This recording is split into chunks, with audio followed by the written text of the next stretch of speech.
안녕하세요. 오늘도 사연살롱을 찾아주셔서 감사합니다. 저는 30대 여자입니다. 모 지역 교향악단에서 바이올린을 연주하고 있어요.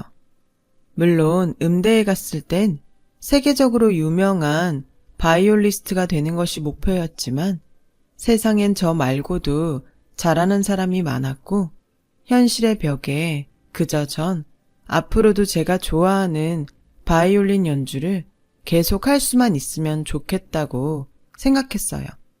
시향에 들어가는 것도 사실 바늘구멍에 들어가는 것보다 힘들었지만 정말 죽기 살기로 매달린 끝에 어느덧 저희 악단의 바이올린 연주자가 되어 있네요.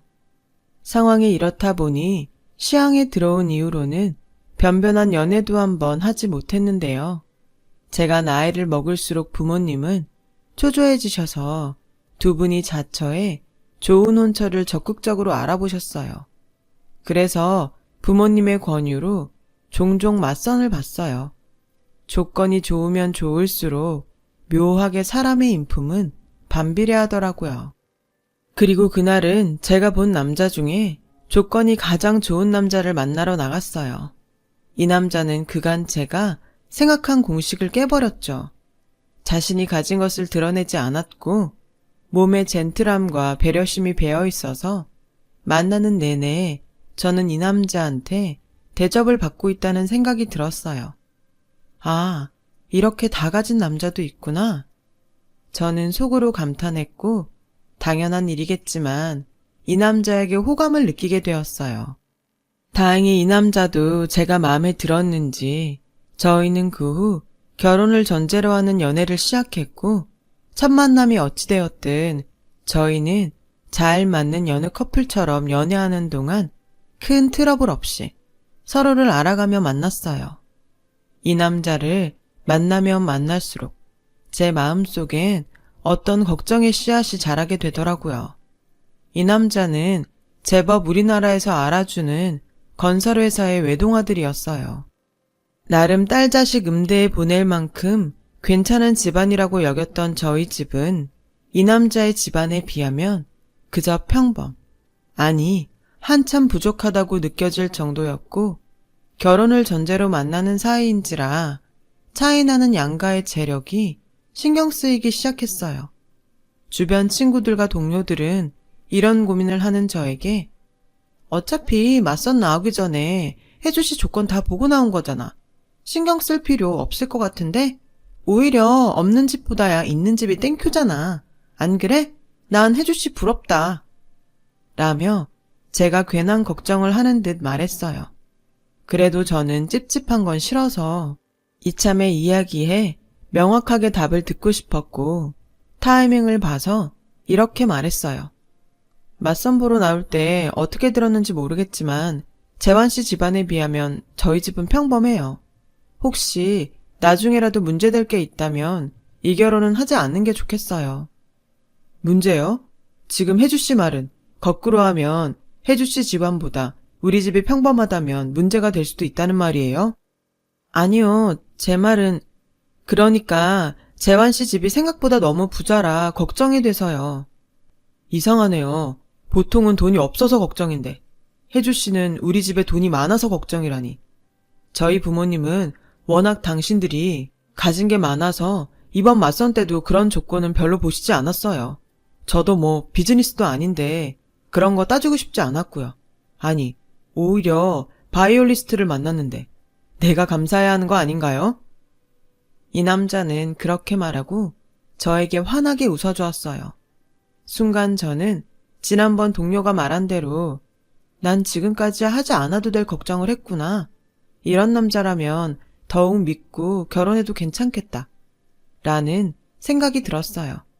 그렇게 저희는 맞선 본 지 1년이 되지 않아 서로 양가에 결혼하겠다고 인사를 드렸죠. 이제는 남편이 된 그이의 말대로 재력가인 예비시댁에선 저희의 결혼에 가타부타 하지 않으시며 결혼을 찬성해 주셨어요. 그 소식에 저희 엄마는 제가 나름 재력가 며느리가 된다며 기뻐하셨고 급기야 동네방네 자랑을 하시는데 제가 다 얼굴이 화끈거릴 정도였어요. 그래도 뭐 엄마가 이렇게나 좋아하시니 자식으로서 그 기분이 나쁘지 않았어요. 그렇게 저는 남들이 조금 부러워하는 좋은 짝과 좋은 시댁을 만나 본격적으로 결혼 준비에 들어갔어요. 아무리 상대 집이 괜찮다고 했어도 보는 눈이 있으니 저희 부모님은 남편의 집 수준에 맞춰서 예단과 예물을 준비하신다고 무리를 하셨어요. 아무래도 곱게 키운 딸이 부잣집에 시집가서 책 잡히지 않고 잘 살길 바라는 마음에 그동안 모아놓은 통장의 잔고를 딱딱 긁어 할 수 있는 최대한의 노력을 하셨던 것 같아요. 지금 생각해보면 그럴 필요까진 없었는데 이렇게 이혼을 하고 보니 그것도 제가 저희 부모님께 한 불효인 것 같아 마음이 아프네요. 아무튼 저는 그렇게 나름 재벌 며느리가 되었어요.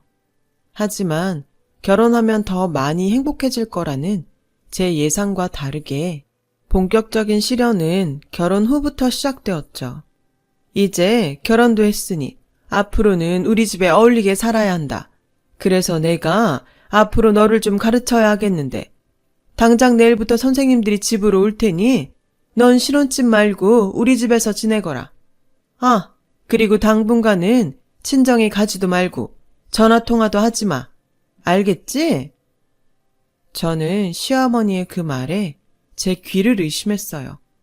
여태 가타부타 아무 말도 하지 않았던 시어머니셨기에 그 당혹감은 뭐라고 표현할 수 없을 정도로 저에겐 충격이었죠.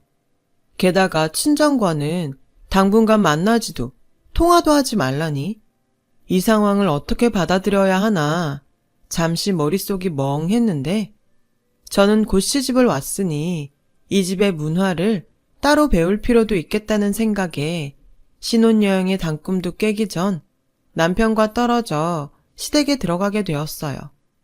시댁에 들어간 후로 매일 요리 수업과 매너 수업, 그리고 영어를 비롯한 프랑스어, 중국어 등 외국어 수업을 받았고 그렇게 일주일이 지나자 전 제가 결혼을 한 건지 기숙학교에 들어왔는지 헷갈릴 정도로 이게 지금 뭐 하는 거지? 소위 말하는 현타가 왔어요. 그렇게 제 평생 가장 긴 한 달을 보냈고 꿈에 바라던 신혼집으로 돌아갈 수 있었어요. 시어머니는 저를 신혼집에 보내고도 집안에 무슨 일이 있다 싶으면 어김없이 저를 호출해 저의 일상생활에 점점 지장을 주기 시작했어요. 시향에 몸담고 있으니 단원들과 같이 연습도 해야 하는데 시어머니는 그런 제 사생활은 안중에 없는 듯 제 사정을 봐주지 않았고 저는 결혼한 지 얼마 되지도 않았는데 점점 한계에 부딪히게 되었어요. 저희 시댁집은 드라마에서 나올 법한 큰 저택이었어요. 잔디가 깔린 넓은 마당에 차를 마시면서 독서를 즐길 것만 같은 하얀 테이블이 있는 그런 집이요. 그리고 당연히 운전기사와 집안 청소를 해주시는 이모님들이 거의 상주하고 계셨는데 시어머니는 이상하게도 이미 이모님이 청소를 마친 곳도 저에게 다시 청소를 하라 했고 아주 부담스럽게 제가 청소하는 모습을 차를 마시며 처음부터 끝까지 지켜보셨어요. 상황이 여기까지 오니 저는 속으로 어머님이 내가 마음에 안 드셔서 그러나? 그랬으면 처음부터 결혼을 반대하시지. 이게 무슨 심보야. 라고 생각했고 이런 제 생각이 틀리지 않았는지 시어머니는 다른 가족들이 있을 때와 저와 단 둘이 있을 때에 온도차가 심하게 났어요. 특히 남편이 있을 때와 없을 땐 그 온도 차이는 확연했어요. 남편이 있을 때는 목소리부터 상냥하게 아가, 시집 온 지 얼마 안 돼서 힘들지? 그래도 조금만 몸에 익혀두면 나중엔 편하단다. 그냥 우리 식구 되는 과정이라고 생각하렴.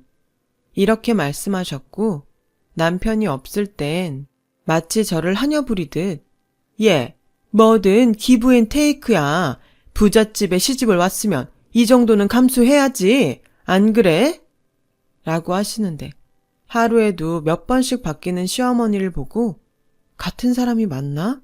싶을 정도로 황당했어요. 나중엔 저 혼자 시어머니는 이중인격자다 라는 결론을 지었어요. 그 후로 저는 시어머니와 단 둘이 있을 땐 저 스스로를 지킬 방법을 고민했고, 저는 초소형 보디캠을 몸에 지니고 다니게 되었어요. 한편 시아버지는 집안일에 크게 관심도 없고 신경 쓰고 싶어 하지 않는 분이셨어요.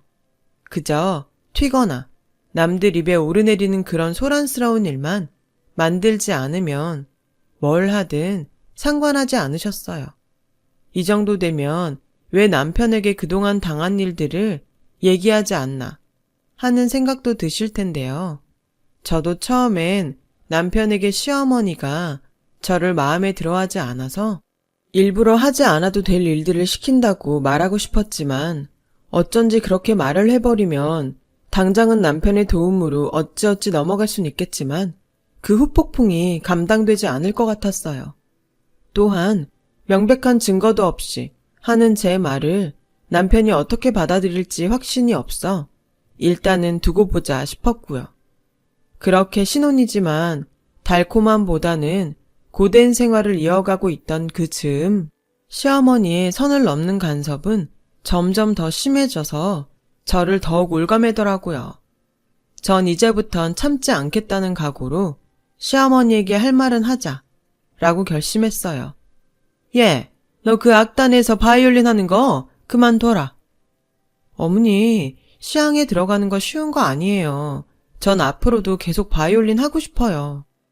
시어머니는 당신의 말에 토를 달기 시작한 저를 보며 인상을 잔뜩 찌푸리셨고 화가 단단히 나셨는지 목소리를 높이며 이렇게 저를 다그쳤어요. 너 지금 어른 말에 토 달았니? 매너 수업 때 뭘 배운 거야? 내가 너 이따위로 하라고 그 비싼 수업료 낸 줄 아니? 그 수업 제가 받겠다고 하지 않았고요. 그리고 이건 수업하고는 상관이 없는 것 같아요. 어머니가 저 마음에 들어하지 않는 거 저 알아요. 근데 결혼할 때 반대 한번 하지 않으시더니 왜 이제서야 이러시는지 저는 정말 이해할 수 없어요. 왜 이제 와서 그러냐고? 난 처음부터 그렇게 잘나거나 그렇게 못난 며느리 말고 딱 너 같은 며느리를 원했어. 적당히 과거 타이틀 있고 그렇다고 내놓으라 하는 집안 딸도 아닌 딱 너 같은 애가 내가 다루기가 좋거든. 뭐라고요? 저는 시어머니의 그런 뻔뻔한 말에 모멸감을 느꼈어요. 그런데 시어머니의 다음 말은 저를 더 경악하게 만들었어요. 난 자기 주장, 자기 생각 그런 거 있는 애 싫다. 부잣집 작은 사모님 타이틀 얻었으니 다른 타이틀은 필요 없잖니. 뭐 어차피 네가 싫다고 해도 내가 나서서 너 해고하라고 할 거니까. 다른 생각은 하지 않는 게 좋을 거야. 그냥 넌 내가 시키는 대로나 해. 아, 그리고 몇 달 있으면 집안끼리 하는 갤러리 모임 있으니까 틈틈이 그림 공부도 해라. 너 가르칠 선생님도 내가 미리 섭외해놨으니까 곧 집으로 보내마. 다른 집 사모들도 며느리들 데리고 오신다고 하니까 너 준비 철저히 해. 괜히 우리 집이랑 내 얼굴에 먹칠하지 말고. 그리고 그때 입을 옷도 그날 아침에 보낼 테니까 무조건 그 옷에 네 몸 맞춰라. 시어머니는 당신 말만 하고 자리를 떠나셨어요. 정말 기가 차서 전 남편에게 울면서 전화를 했고 남편은 제 이야기를 다 듣고 자신이 어머니와 잘 이야기해보겠다고 말했어요. 남편은 퇴근 후 저와 본가에 가서 시어머니에게 제가 앞으로도 계속 시향해서 바이올린을 연주할 수 있도록 해달라고 말했어요. 시어머니는 저에게 펄펄 뛰었을 때와 다르게 난 그냥 새애기가 시집와서 할 것도 많고 배울 것도 많으니 일이라도 그만둬서 편해지길 바란 건데 네 뜻이 정 그러면 그렇게 해라 라며 세상 인자한 얼굴로 저에게 말씀하셨어요. 전 순간 소름이 끼칠 정도로 시어머니의 인자한 얼굴이 오싹하게 보였는데요. 남편은 제가 오해한 거라며 자신의 엄마가 그렇게 나쁜 사람이 아니라고 하더라고요. 하지만 절대 가만히 넘어갈 시어머니가 아니기에 다음날 남편이 출근한 틈을 타 저희 집으로 온 시어머니는 어제 당한 일을 저에게 복수하듯 이렇게 말씀하셨어요. 어디 감히 니까짓게 나랑 내 아들을 이간질해? 내 아들 믿고 까부나 본데. 너 앞으로 각오해. 그렇게 시향에 나가고 싶어? 그래, 나가. 네 손으로 창피해서 사표 쓰게 만들어줄 테니까. 전 이쯤 되니 시어머니가 정신적으로 병이 있는 게 분명하다고 생각했어요. 그러지 않고서야 상식적으로 저에게 이런 식으로 괴롭힐 일이 없잖아요. 전 이 사태를 어떻게 극복하면 좋을지 고민했어요. 처음엔 보디캠에 찍힌 영상도 있으니 당연히 이혼이 가장 먼저 떠올랐는데 사실 시어머니만 아니면 나머지는 아플 것이 없고 전 여전히 남편을 사랑했기에 고민은 더욱 깊어졌어요. 그러던 어느 날 이상하게 몸살 기운이 있는 것 같더니 미열도 있고 속도 불편한 게 임신한 것 같았죠. 전 곧장 약국에 가서 테스트기를 사와 제 안에 새 생명이 자리하고 있음을 확인하게 되었어요. 남편 역시 아이 소식에 많이 기뻐하더라고요. 저희 부부는 같은 날 산부인과에 가서 초음파로 아이의 존재와 심장 소리를 확인하며 기뻐했어요. 그런데 평소 말랐던 제 몸을 보시고 의사 선생님은 산모가 체력적으로 잘 버텨줘야 아이도 무사히 뱃속에서 크는 거예요. 앞으로 무리하지 말고 잘 먹어요. 이렇게 말씀하셨어요. 의사 선생님의 말을 듣고 시어머니가 스트레스만 주지 않으면 별 문제가 없다고 생각했고 어쩌면 아이 소식에 시어머니도 그동안 부렸던 심술을 좀 내려놓지 않을까 하는 기대감도 들었어요. 하지만 시어머니는 임신했다는 저에게 혹여 애 앞세워 어쩌겠다는 생각은 하지도 마라 라며 혹시나 했던 모든 기대감을 잘라버리셨고 그 후엔 저희 집에 미술 공부를 시켜줄 선생님을 보내면서 전 어쩔 수 없이 살기 위해 제 손으로 시향에 휴직계를 냈어요. 그리고 곧 문제의 갤러리 모임 날이 되었어요. 아침에 시어머니가 말했듯 모임에 입고 갈 옷이 도착했는데 임신으로 불어난 저희 몸은 도저히 그 옷을 소화할 수 없었어요. 무조건 그 옷에 네 몸 맞춰라. 전 시어머니의 그 말이 귓가에 맴돌았고 시어머니에게 전화를 걸었어요. 이 옷은 임신한 저에겐 절대 무리이니 다른 옷을 보내주시던 제 옷을 입고 가던 하겠다고 말할 생각이었죠. 그런데 내가 분명 말했지. 무조건 그 옷에 네 몸을 맞추라고. 어디 태어나지도 않은 애 핑계를 대면서 시어머니 말을 거역해. 어머니, 다른 건 몰라도 임신한 저한테 이렇게 타이트한 원피스를 보내시면 제가 이걸 어떻게 입어요? 그럼 다른 집 사모 보는데 격 떨어지게 인부복 입혀보낼까? 됐다. 그냥 넌 나오지 마라. 전 속으로 쾌재를 불렀어요. 원래부터 가고 싶지 않은 자리였는데 아이 덕에 가지 않아도 되었으니 이 아이는 태어나기도 전에 효도를 한 셈이었죠. 그런데 이런 저의 생각도 잠시였어요. 다른 집 사람들은 죄다 며느리를 대동하고 나서는데 혼자 모임에 갔던 시어머니는 또 화가 나서 만만한 저를 찾아오셨죠. 마침 임신 때문에 쏟아지는 잠을 이기지 못하고 자고 있던 전 침대에서 그대로 시어머니가 던진 핸드백을 얼굴에 정면으로 맞으며 화들짝 놀라 일어나게 되었어요. 어머니, 이게 지금 무슨 짓이에요? 잠이 오니? 내가 오늘 기분이 어땠을 것 같아?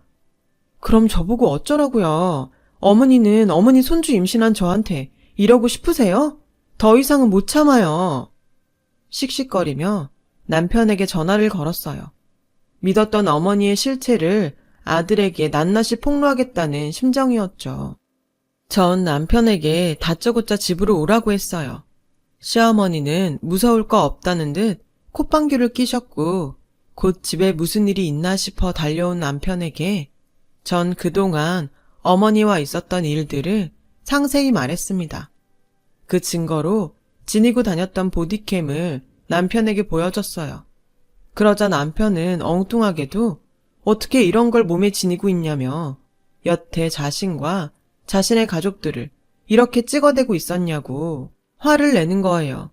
증거도 없이 내가 하는 말을 믿기 어려울까봐 그랬다고 아무리 설명을 해도 남편은 감정적으로 제 행동을 비난했죠. 그런 남편의 반응에 실망해 고작 이 정도의 신뢰라면 이 결혼은 그만두는 게 낫겠다고 말했어요. 그때였어요. 언제 왔는지 시어머니는 제 손에 들려있는 보디캠을 빼서 슬리퍼 치는 발로 지근지근 밟더라고요. 아주 깜찍한 짓을 했구나. 그래, 이걸로 뭐 나랑 한번 해보자고? 네가 날 이길 수 있다고 생각해? 전 이기고 지는 문제가 아니라 살려고 이러는 거예요. 어머니가 원하시는 게 저희의 이혼이면 저 당장이라도 할게요. 어디? 혼인신고서에 잉크도 안 마른 게 벌써 이혼 타령이야. 똑똑히 들어. 이 결혼은 네가 선택했지? 네가 선택할 수 있는 건 딱 거기까지야. 우리 집에 이혼 구설수는 없다. 알겠어? 넌 앞으로 이 집에서 꼼짝도 할 수 없으니 그런 줄 알아. 말을 마친 시어머니는 정말 어이없게도 저를 저희 집에 가둬두는 분위기더라고요. 그리고 친정에 연락이라도 할까봐 제 핸드폰도 뺏었고요. 이건 엄연히 범죄인데 시어머니는 그런 의식조차 없는 것 같았어요. 시어머니는 곧 본가의 직원들을 몇 명 저희 집으로 불러 갇힌 저 대신 집안일을 시킨다는 명목으로 저를 감시하도록 시켰죠. 하루 이틀, 시간이 흐르면 흐를수록 이 말도 안 되는 상황 속에 점점 시어머니보다 남편이 가장 괘씸하게 느껴졌어요. 남편은 폭주하는 자신의 엄마를 말리지 않았고 도리어 제가 보디캠 같은 걸 가지고 다니며 이혼을 준비했다고 저를 몰아세웠어요. 왜? 우리 집이 돈 좀 있어 보여서 그런 걸 준비한 거야? 난 당신 조건 같은 거 보지 않고 내 가족이라고 생각했는데 당신은 날? 아니 우리 집을 돈으로 봤구나. 애당초 처음부터 당신이 고분고분했음 우리 엄마가 그렇게까지 했을 리도 없어. 당신? 설마 그걸 노린 거야? 그러면서 임신까지 했어? 도대체 당신 계획은 어디까지인 거야? 당신이란 사람 소름 끼친다. 남편은 제 말은 듣지도 않고 계속해서 자신의 머릿속에서 떠오르는 소설만 얘기했어요. 저는 그동안은 모자가 참 다르다고 생각했는데 그제서야 전 남편의 말도 안 되는 모습을 보고 결국 모전자전이라는 생각을 하게 되었죠. 오만정이 떨어졌어요. 그렇게 손발이 꽁꽁 묶여버린 신세가 되었지만 이대로 모든 걸 포기할 순 없었어요. 저는 임신 중인 엄마였으니까요. 제가 이 지옥에서 나가야지만 나중에 세상에 나올 아이를 온전히 행복하게 키울 수 있다는 생각에 저는 필사적으로 거기서 나갈 방법을 생각했어요. 그리고 유일한 동아줄처럼 한 가지 생각이 떠올랐고 노트북을 꺼내 들었어요.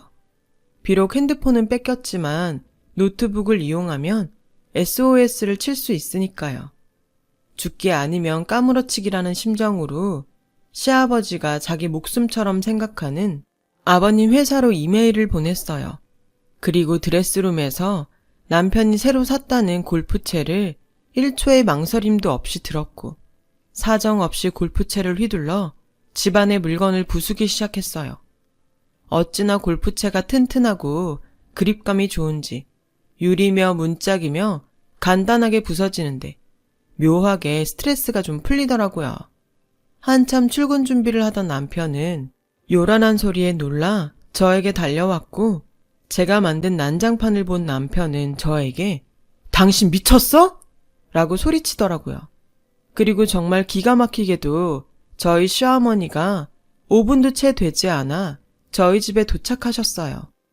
분명 일하는 누군가가 재빠르게 시어머니에게 연락한 것이 틀림없죠.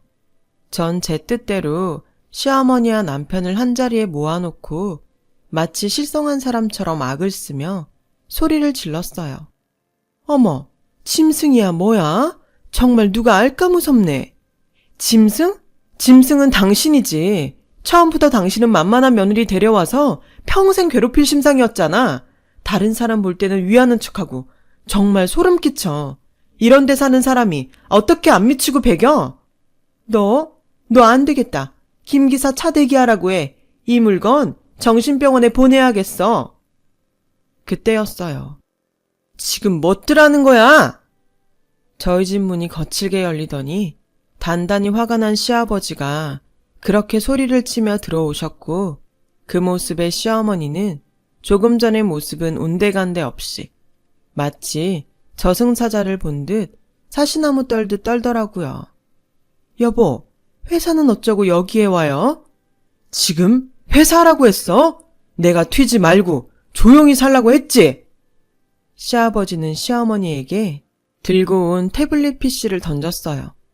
어머! 시어머니는 비명을 질렀고 남편은 떨어진 태블릿 PC를 줍는데 그 안에는 시어머니가 망가뜨린 보디캠 영상이 나오고 있었어요. 전 이메일에 땡땡건설 사모님의 실체라는 글을 썼고 백업해둔 노트북 영상들을 모두 첨부 파일로 보내며 당장 이혼시켜주지 않으면 언론사에 이 영상들을 보내겠다고 했어요. 당연히 시아버지는 세상에 이런 막장 같은 집안일이 새어나가는 걸 극도로 싫어했죠.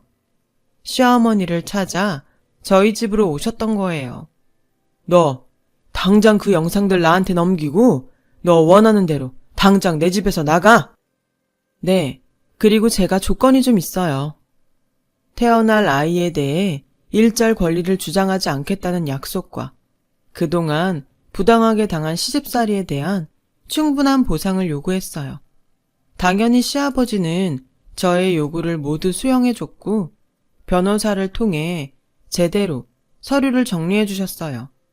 저희의 이혼 과정을 모두 본 시어머니는 저 악랄한 거 결국 지 목적은 저거였던 거야. 그래놓고 나한테만 똥물을 튀겨? 너 내가 절대 가만 안 둬! 라고 씩씩거렸어요. 전 핸드폰에 시어머니의 그 말을 모두 녹음해 시어머니에게 보여주며 그렇게 당하시고도 이렇게 또 막말을 하세요? 이것도 제가 협박죄로 걸 수 있는데. 뭐야? 그러니까 지금이라도 착하게 사세요. 부자면 뭐예요? 인격이 거진데. 그럼 전 이 지옥 같은 곳에서 이만 떠날게요. 부디 앞으로 영원히 보지 않길 바래요. 전 그렇게 유유히 집을 나왔어요. 저희 부모님은 그동안 연락도 잘 되지 않았던 저의 사연을 듣고 그런 집에 저를 보냈다는 죄책감에 저에게 미안하다고 하셨어요. 그 집엔 제 선택으로 들어갔는데 아무리 제가 잘 이야기를 해도 부모님은 결국 당신들 탓을 하시더라고요. 그리고 6개월 뒤 저는 조금 이른 출산을 했어요. 비록 아빠가 탯줄을 잘라주지는 못했지만 딸아이는 건강하게 세상에 나왔고 저는 저희 딸을 위해서라면 뭐든 할 수 있는 슈퍼우먼이 되었어요. 지금도 사정을 다 모르는 분들은 그래도 아이는 있는 집에서 키우는 게 낫지 않았냐고 모르는 소리를 하시는데 저는 돈이 많은 집보다 사랑받고 사랑할 줄 아는 인성이 제대로 된 아이로 키우고 싶거든요. 돈이야 먹고 살 만큼 벌면 되죠. 행복해야 하니까요. 처음 남편을 만났을 땐 있는 집에서 제대로 교육받은 사람이라고 생각했다가 큰 코 다친 경험이 있으니 절대 그 집엔 저의 소중한 딸아이를 보낼 순 없죠. 전 남편은 가끔 아이가 보고 싶다고 저에게 연락을 해요. 그럴 때마다 저는 이혼할 때 약속을 받았기에 절대 보여주고 싶지 않다고 선을 긋고 있어요. 그리고 전 남편을 통해 시어머니가 시아버지에게 단단히 찍혀 철저히 감시와 제약을 받으며 살고 있다는 사실을 알게 되었어요. 그런 걸 보면 모든 게 다 자업자득이에요. 전 지금도 시향에서 열심히 바이올린을 연주하고 있어요. 사랑하는 일과 사랑하는 딸이 있기에 남들이 생각하는 것보다 훨씬 행복합니다. 저희 딸은 비록 아빠는 없지만 손녀라면 하늘의 별도 따다줄 외할머니와 외할아버지의 전적인 지원과 사랑을 받고 있어요. 저희 아빠가 정년을 앞두고 더 일하고 싶은 생각에 회사에서 독립해 사업을 시작하셨는데 워낙 발이 넓고 인망이 높아 하는 사업마다 아주 잘 돼가고 있어서 오히려 지금은 생각도 없는데 저에게 저희 집과 어울리는 혼처가 있다고 연락이 올 정도예요. 저는 이혼하고 다시 부모님의 딸로 또 세상에서 가장 귀한 딸의 엄마로 살고 있어요. 이 행복을 얻기 위해 그 험한 길을 걸었나 싶을 정도로요.